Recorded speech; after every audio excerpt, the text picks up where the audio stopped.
Magandang araw mga bossing. So ngayong araw mga boss, meron tayong bisita na isa pong 2009 Toyota Fortuner 2.7 liters gasoline engine na meron lang mileage na 88,000 km and price lang nito mga bossing 490,000. Sa mga nagtataka and familiar sa mga Fortuner, so ito po is 2009 model pero ito po is naka 2012 concept mga bossing, kaya iba yung kanyang front area and iba yung kanyang taillight mga bossing. So mapapansin mo naka-upgrade na to mga boss.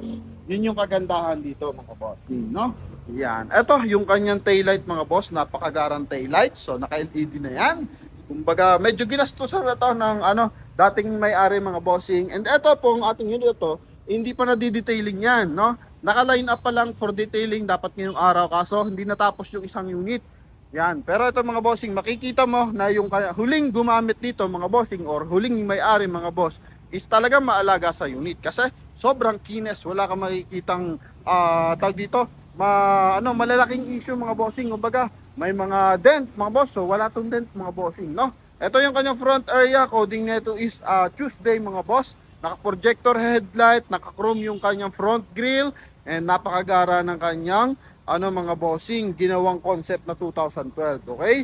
Yan, okay. And ito naman yung kanyang side. So ito mga bossing is naka 17 inches alimag wheels, naka matte black yung kanyang mags mga boss, and napakagarang step board. Naka-chrome na rin yung kanyang mga bossing side mirror cover and yung kanyang door handle mga bossing. Nakatint na rin to, may rim visor tsaka roof rail to mga bossing, no? Sa ng gulong mga bossing, tread life. So 75% tread life to. So yun lang yung magiging issue nyo dyan, yung gulong lang mga boss.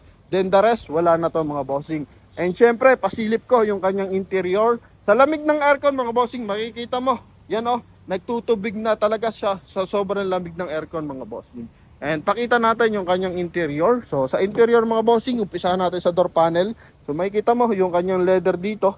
So wala man lang siyang punit, ganun din yung ating wood accent mga boss, no? Talagang klaradong-klarado na maalaga yung huling dito mga bossing, huling gumamit. Ito naman yung kanyang steering wheel, no? Naka-leather pa rin. So may konting mga bossing fade pero hindi siya nagbabakbak. And ito mga bossing, naka 2-din audio system, naka-automatic climate control, naka-dual airbag, automatic transmission, ang gara ng kabilang side. Ito naman yung concept ng ating dashboard. Yan, so win na win, mileage 88,000 km.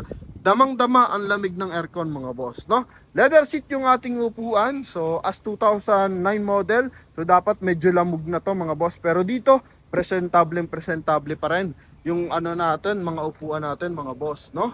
Yan, okay. Magara mga bossing, hindi pa na-detailing. Siyempre, naka-wash na yan mga boss. Pero makikita mo yan kung talagang babad sa gamit or talagang burarahin gumagamit na isang unit mga bossing. Okay, so eto mga boss, talagang makikita mo na masinop yung gumagamit dito mga boss. Eto naman yung kanyang second row. So eto mga boss, is ganun pa rin. So walang punit yung leather, walang putok yung ating wood accent. So kalimitan kasi pumuputok yan o kaya nagpipade. Lalo na pag lagi napapatungan ng kamay na naiiwang basa. Yan, so yan yung kinakasira niyan mga bossing. Sa leather seat, sa second row, eto.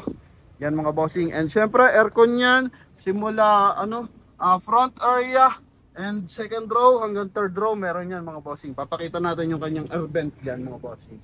No, ito yung kanyang dashboard. Makita natin. Ito yung kanyang second row. Yan mga boss. And dito tayo sa taillight mga bossing. Rear area. So G variant to mga bossing ng Toyota Fortuner gasoline engine mga bossing. Ganda, no? LED light. So sa niyan, pares niyan, medyo na yan, may price yan compare mo dun sa mga stock na ilaw mga bossing. Yan. So kumbaga in-upgrade na may-ari, syempre siguro ayaw niyang basta-basta mapag-iwanan yung disenyo ng kanyang Fortuner kasi nga same lang naman ang sizes yan, nagkaiba lang yan sa accessories. So ang ginawa ni boss is ginawa niya, in-upgrade niya pati accessories. So ginawa niya 2012. Ayan yung kanyang mga bossing 2-din audio system, so upgraded na rin yan. Ito yung kanyang aircon ventilation second row and syempre ito yung sa third row mga boss. All leather seat. So ito sa kanyang dito compartment area mga bossing. So walang basag yung kanyang mga dito mga bossing. Sidings, yan. Okay, klarado na malinis pa. Yan mga boss. Walang bahid ng mga kalawang mga bossing. May mga konting dumi-dumi pero normal lang yan. Walang bahid ng bangga yung kanyang door panel. Okay, eto mga boss.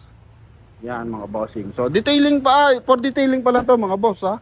Yun ang magiging ano nito, before and after. So pag nakita natin to na naka-detailing na, sobrang gara nito mga boss. Yan, ito naman yung kanyang kabilang side. No? Presentable pa rin as 2009 model. So yung iba lamog-lamog na. Ito magara mga boss, no? And presyo 490,000 mga bossing. Ito naman yung kanyang front area mga boss. Yan. So even dito sa kabilang side, so wala rin ano yan, walang putok. And ito walang punit. Yan mga bossing, ito yung kanyang mga upuan. Driver side, tsaka passenger side, so presentable. Yan. Lamig na aircon mga boss. Gara. Yan. And ito naman tayo sa kanyang kabilang side. So stepboard, so walang ano po, walang basag, walang UP mga bossing. Naka 5 stud and 17 inches alimag wheels. Yan, ito yung kanyang front area.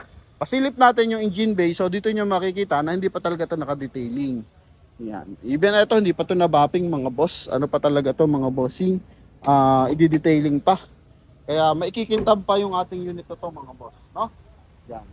And para sa ating mga buyers na interesado, so tawag lang kayo sa ating contact number na nasa screen. Connected yan ng Viber and WhatsApp. Ito muna tayo sa hood mga boss.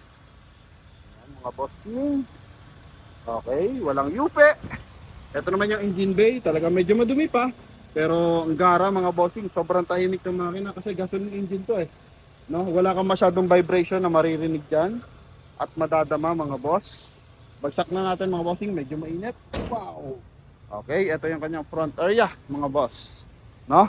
Sa mga interesado, so alam niyo na kung paano tayo kukontakin. Sa mga buyers natin na OFW. Sa mga buyers natin OFW is anuhan nyo na to mga bossing. Pwede nyo to i-reserve. Okay, na-test drive na natin to and klaradong-klarado na to mga bossing. Yan, no? Sa mga buyers na interesado, no? Yan, sa mga nangangarap, so pwede. Tuloy-tuloy lang mga boss, mag-ipon lang tayo para makakuha din kayo ng sarili nyong unit.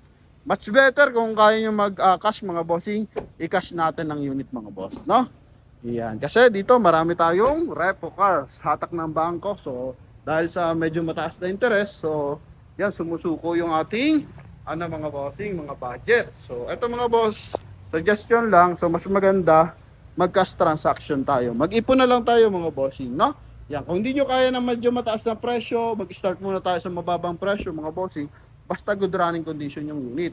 Wag naman yung sobrang baba mga boss na paglabas mo pa lang ng kasa talaga namang alam mo na may papagawa ka mga bossing, no? Wag naman ganoon. So kailangan mag-ipon tayo at least yung kakayaning tatagal din, di ba? Yan mga bossing. Yun lang, suggestion lang mga boss, no? Hangga't pare, wag muna tayo mag-financing. Kung may mga business, yun panalo, o kaya talagang pasok sa income kahit empleyado na medyo mataas naman yung income, so pwede mga bossing. Kasi kayo rin magigipit yan mga boss once na pinilit natin sa financing tapos hindi kaya ng ating budget, so masasayang lang yung ating mga bossing income. Okay, so masasayang din lang yung ating unit mga boss, kasi nga syempre mga bossing is mahatak din yan ng financing. Okay, yun lamang mga boss sa mga buyers natin interesado. So tawag lang agad sa ating contact number na nasa screen mga bossing. Thank you very much, God bless you all, bye bye.